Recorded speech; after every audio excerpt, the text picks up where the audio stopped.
Bienvenue dans le podcast La Voix de l'empuissancement du féminin en alliance avec le masculin. Ce podcast, il est dédié aux entrepreneurs et leaders dirigeantes qui veulent contacter leur pouvoir personnel dans toutes les sphères de leur vie. Et tout cela bien sûr dans un juste équilibre de nos énergies intérieures. Et je pourrais même dire de manière plus poétique de nos danses intérieures. Je vous souhaite une belle écoute. Bienvenue dans ce nouvel épisode où je vais te parler de coélévation comme une nouvelle forme de sororité. La sororité, c'est ce lien qui désigne la relation entre les femmes et c'est un peu la même chose que la fraternité. Aujourd'hui, il existe un autre mot non genré pour mettre tout le monde ensemble, c'est l'adelphité.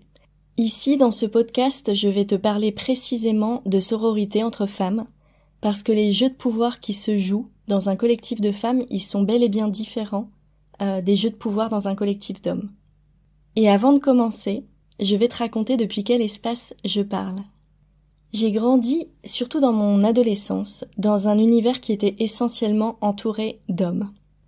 Je sais pas si tu connais cette configuration quand souvent tu te retrouves où t'es la seule nana dans un groupe de mecs. Je ne me sentais pas à ma place avec des femmes et je ressentais, ou alors c'est moi qui pouvais vivre de la jalousie. Donc soit je recevais de la jalousie d'autres femmes, soit c'est moi qui étais jalouse d'autres femmes, et je me sentais écrasée, ou alors c'est moi qui écrasais. Donc il y avait un truc comme ça qui était pas tout à fait clean dans la relation.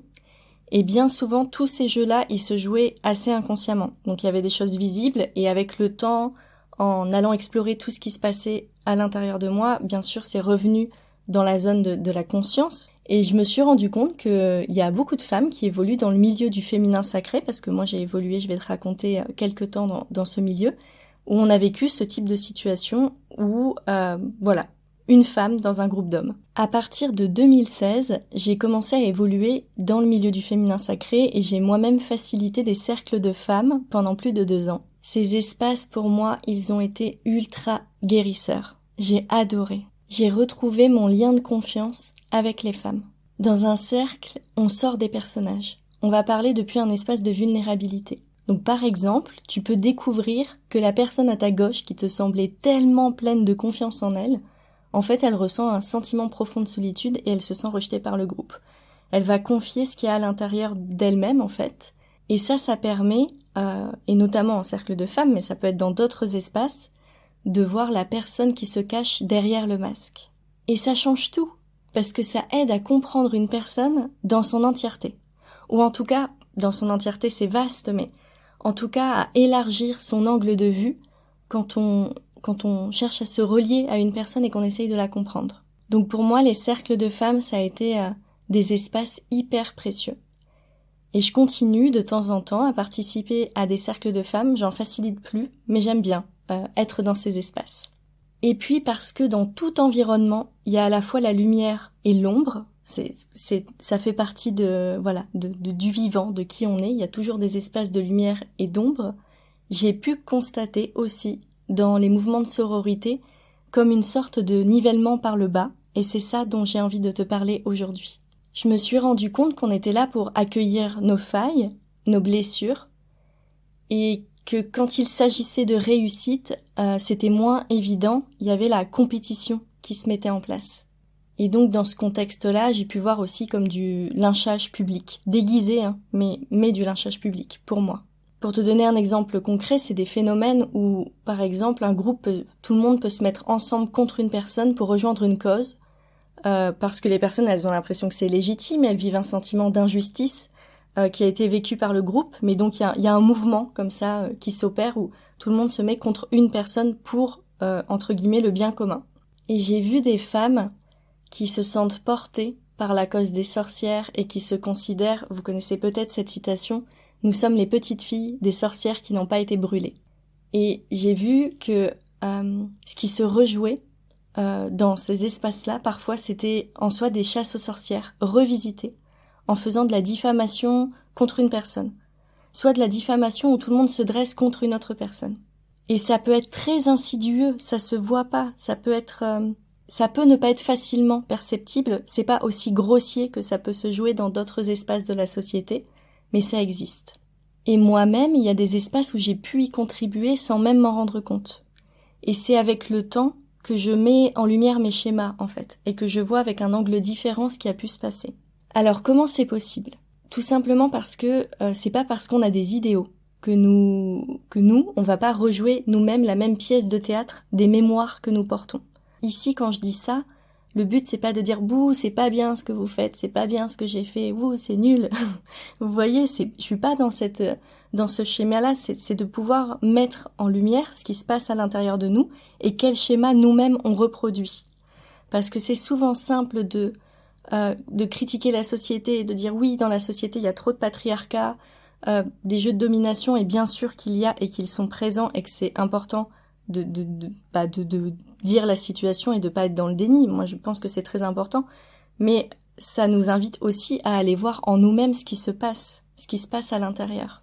L'invitation ici, c'est à placer de la conscience sur ces schémas qui se répètent en chacun de nous et à des niveaux différents. Et quand je dis des niveaux différents, c'est important parce que souvent on pense qu'on s'en est libéré, on se dit ah c'est bon, moi je suis plus là-dedans, et paf, il y a une histoire qui revient, et comme je le disais tout à l'heure, c'est un peu insinueux, on le voit pas venir en fait. Dans les groupes de sororité, je vois aussi des personnes qui viennent chercher la plainte, qui viennent quémander l'amour d'un groupe. Donc ces personnes, elles vont avoir un intérêt à se positionner dans un rôle de victime, parce que quand on est victime, en face on a un sauveur, et le sauveur il envoie une énergie, et il envoie une énergie d'amour.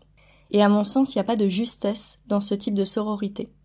Là, c'est plutôt des jeux de pouvoir et de domination. Donc j'ai envie, aujourd'hui, dans ce podcast, et ça me fait tellement plaisir d'en parler, j'ai envie de vous proposer une nouvelle forme de sororité, qui est la coélévation. Cette forme de sororité, bien sûr, on l'intègre, je pense, déjà toute en nous.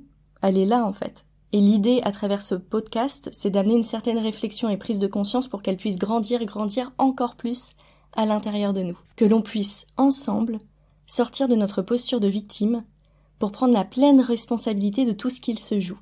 Et ça veut dire aussi oser aller voir le moins beau dans les relations. Oser ne pas ériger une personne dans le rôle de la méchante. Sortir du bien et du mal pour aller observer les mémoires qui se rejouent dans nos schémas de vie. C'est hyper empuissançant et responsabilisant, ce chemin de coélévation.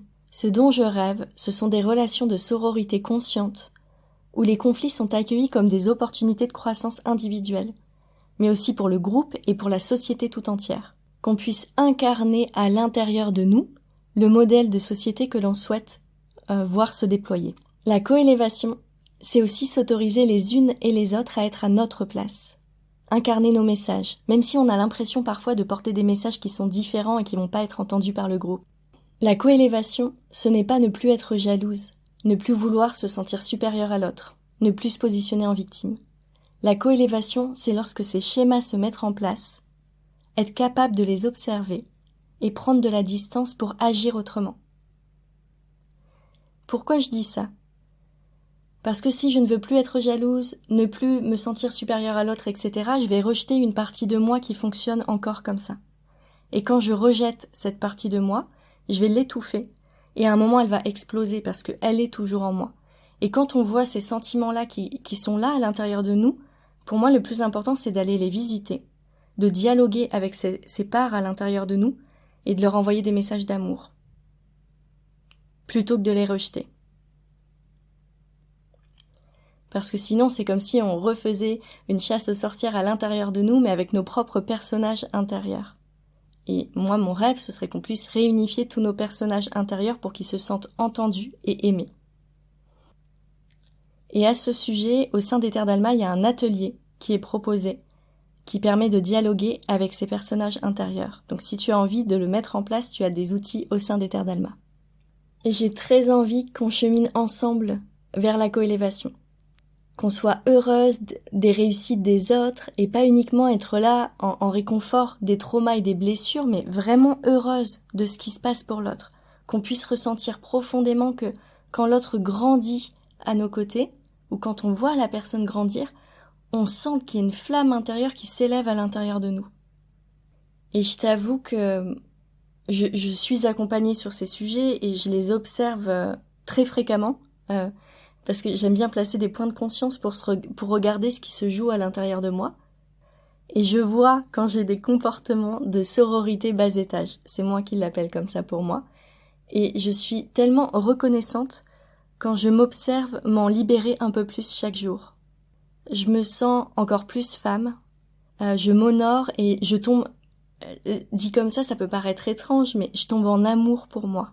Et je trouve que mon visage, il est tellement plus lumineux quand je suis dans cette posture-là. Ça m'empêche pas tout ça de tomber, de me sentir trahie, d'avoir mal, et moi-même de me trahir. Mais voilà, comme je le dis tout à l'heure, toutes ces choses-là, je les mets pas de côté. Pour moi, ça fait partie du chemin d'évolution. Il y a un dernier point que j'aimerais partager. C'est que dans le chemin de l'entrepreneuriat, quand une femme, elle est à sa place, qu'elle porte son message et qu'elle ose briller, elle peut recevoir des attaques négatives d'autres femmes. Et je pense que c'est d'ailleurs ce qui fera que de nombreuses femmes jouent à petit niveau et s'éteignent. Elles se disent que l'entrepreneuriat haut niveau, c'est pas pour elles, qu'elles ont besoin de temps pour elles, qu'elles n'ont pas besoin de ça, mais ce qui se cache derrière, et c'est très très caché, c'est la peur d'être bannie, et notamment d'un groupe de femmes victimes, ou en tout cas qui se positionnent en victime dans certains aspects de leur vie, pas dans tout. C'est très subtil ce que je décris, mais ces schémas, ils existent bel et bien. Donc je vous invite à en sortir, à aller bien au-delà de ces schémas, à dépasser ses peurs, à aller alchimiser ces modes de fonctionnement pour accéder à la coélévation. Et surtout, à arrêter de diminuer notre vie pour ne pas provoquer de la jalousie chez l'autre et se sentir rejeté. Quand tu es dans ta belle puissance, tu es tellement loin de tout ça. Ne laisse pas une sororité mal placée te diminuer. Prends le chemin de la coélévation. Et toi, dis-moi maintenant, qu'est-ce que tu ressens?